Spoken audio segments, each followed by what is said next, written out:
네, 최근 가장 주목받는 IT 트렌드를 소개해드리는 It's IT 시간입니다. IT 칼럼니스트 이효훈 씨 나와 계십니다. 안녕하세요. 안녕하세요. 네, 이번 주는 어떤 IT 트렌드에 대해서 얘기를 좀 나눠볼까요? 예, 보통 그 컴퓨터라고 얘기를 하면 커다란 본체랑 모니터, 키보드, 마우스 뭐 이런 것들이 있는 풍경을 떠올리실 겁니다. 네. 그런데 앞으로는 이런 모습을 보지 못하실지도 모르겠습니다. 컴퓨터가 점점 작아지고 있거든요. 그래서 오늘은 이렇게 작아지고 있는 컴퓨터들을 소개해 드리려고 합니다. 네, 작아지는 컴퓨터, 노트북이나 일체형 컴퓨터와는 좀 다른 건가요? 사실 일체형 PC나 노트북 컴퓨터와 닮은 부분이 굉장히 많긴 한데요. 네. 일단 모니터 같은 디스플레이 장치가 없고요. 키보드 같은 입력 장치를 가지고 있지 않다는 것이 특징입니다. 얼마나 작은 컴퓨터일지 궁금한데 한 주먹만한가요? 사실은 이제 그 주먹보다도 더 작습니다. 아, 더 작아요? 예. 먼저 옛날 광고를 하나 보실까요? 네.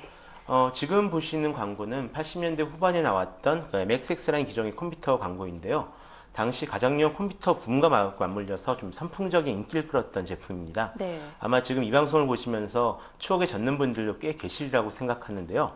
그런데 이 제품이 얼마 전에 다시 출시가 됐습니다. 네, 얼마 전 출시된 제품 이거군요. 예, 바로 이 제품입니다. 그 원칩 MXX라고 불리는 제품인데요. 네. 저 옛날에 컴퓨터를 한 책 한 권 정도의 크기로 축소시켜 놓은 그런 제품입니다. 사이즈는 작지만 그러니까 기능은 옛날과 다르지 않아 가지고 슬롯에 뭐 롬팩을 꼽아 가지고 게임도 할 수 있고요. 간단한 베이직 프로그래밍도 할 수 있는 말 그대로 옛날의 추억을 되살려 주는 그런 제품입니다. 네, 정말 책 한 권 정도네요. 예, 이런 작은 컴퓨터를 가능하게 해준 것이 바로 하나의 칩으로 CPU를 비롯해 뭐 그래픽 카드니 사운드 카드니 그런 역할을 다 할 수 있게 해준 기술의 발전이 있었는데요. 최근 나오는 초소형 PC들은 모두 이런 원칩 형태의 컴퓨터입니다. 그래서 컴퓨터가 싸고 작아질 수 있었던 거죠.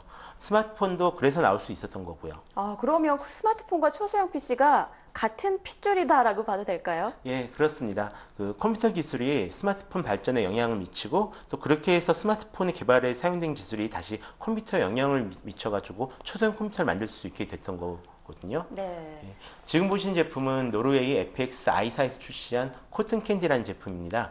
가격은 199달러고요. 길이 8cm, 폭 2.5cm의 아주 작은 컴퓨터입니다. 정말 작네요. 예, 스마트폰에 쓰이는 그 안드로이드 OS랑 리눅스를 설치해서 사용할 수 있는데요.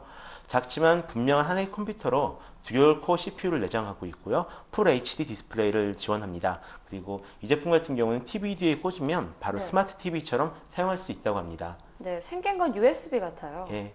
또 다른 제품도 있습니다. 그 MK802라는 제품인데요. 지금까지 버전 3까지 나와 있습니다. 역시 안드로이드 OS를 사용하고 있고요. 1GB 램과 듀얼 코어 프로세서를 장착하고 있습니다. HDMI 출력을 지원하고요. 저장 용량은 한 4GB에서 8GB 정도를 지원하는데요. 네. 실제로는 염가용 스마트폰과 동일한 사양을 가진 제품입니다. 네, 그리고 또 최근에 라즈베리 파이라는 초소형 PC도 화제를 모으고 있다고 하던데요. 지금 소개해 주신 것과는 좀 다른 형태의 컴퓨터라고 볼 수 있을까요? 같기도 하고 다르기도 한데요. 예. 일단 사용하는 OX가 약간 다릅니다. 예, 지금 보시는 제품이 이제 네. 라즈베리 파이인데요. 영국 라즈베리 파이 재단이 기초 컴퓨터 교육을 증진시키기 위해서 만든 그런 컴퓨터입니다. 그 다른 초소형 PC와 마찬가지로 하나의 보드 위에 컴퓨터에 필요한 모든 것들이 붙어 있는데요. 가격이 25에서 35달러 정도로 상당히 저렴한 것이 정말 특징입니다. 저렴하군요. 예, 뭐 술 한 잔 안 마시면 살 수 있을 정도의 그 정도의 가격이죠. 대신 케이스 없이 보드 형태로만 판매되고 있는데요. 그래서 이 제품을 이용한 다양한 응용 제품들이 많이 탄생하고 있습니다. 네. 지금 보시는 제품은 그 라즈베리 파이를 이용한 초소형 그 리눅스 노트북입니다. 귀엽네요. 예, 이름은 파이2고라고 하고요. 개인이 그 라즈베리 파이와 3D 프린터를 이용해가지고 직접 제작한 그런 노트북입니다. 네. 스크린 사이즈는 3.5인치이고요. 키보드랑 64GB의 SSD가 탑재되어 있는 그런 노트북인데요. 전체 도면이 이미 인터넷에 공개가 되어 있습니다. 그래서 3D 프린터랑 그 라즈베리 파이를 가지고 있다면 누구든지 그걸 출력해서 직접 만들 수 있는 그런 노트북이기도 합니다. 네, 조금 큰 전자사전 같은 느낌도 좀 드는데요. 전자사전보다도 약간 작다라고 더 보시면 됩니다. 작아요? 네. 굉장히 신기하네요. 3D 프린터를 이용해서 직접 노트북을 만들었다고 하니까 정말 대단한데요. 다음 제품도 좀 소개를 해주실까요? 예, 최근에는 그 스마트폰과 PC를 이제 겸용해서 쓸 수 있는 그런 제품들도 좀 많이 늘어나고 있는데요. 네. 이 제품 같은 경우는 우분투 엣지라는 이름을 가진 현재 개발 단계에 있는 그런 스마트폰입니다. 이 스마트폰 안에 안드로이드랑 우분투라는 그 리눅스 OS 두 개가 같이 내장되어 있는 그런 스마트폰이고요. 평소에는 스마트폰으로 사용하다가 컴퓨터 모니터에 딱 꽂으면 그대로 컴퓨터 본체로 변합니다. 네. 예전에도 비슷한 컨셉의 스마트폰이 나온 적은 있었는데요. 예전에는 뭐 스마트폰 화면을 모니터로 보여주는 뭐 그런 느낌이었거든요. 근데 이 제품 같은 경우는 모니터에 연결했을 경우 PC용 OS를 바로 부팅해서 사용할 수가 있습니다. 그래서 실질적으로 컴퓨터 본체로 이제 기능하게 되는 셈이죠. 네. 마지막으로 좀 궁금한 게 하나 있는데요. 말씀을 들어보니까 초소형 컴퓨터의 성능이 좀 스마트폰으로도 충분하지 않을까 이런 생각이 좀 들거든요. 굳이 이렇게 PC 형태로 나온 특별한 이유가 있을까요? 사실 그 화면 크기가 인간에게 미친 영향이 굉장히 크거든요. 네. 최근 뭐 스마트폰 화면에는 한계가 있지만 모니터는 상당히 큰 화면을 볼 수가 있으니까요.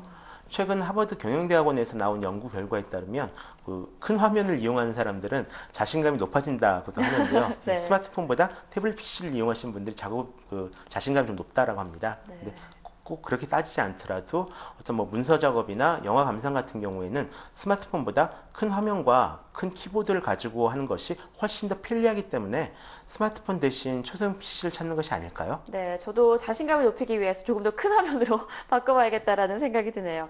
네, 스마트폰과 태블릿 PC의 보급이 점점 늘어나고 있는 요즘 분위기 속에서 초소형 PC가 또 앞으로 어떻게 발전하고 보급이 될지 더 기대가 됩니다. 오늘 말씀 고맙습니다. 고맙습니다.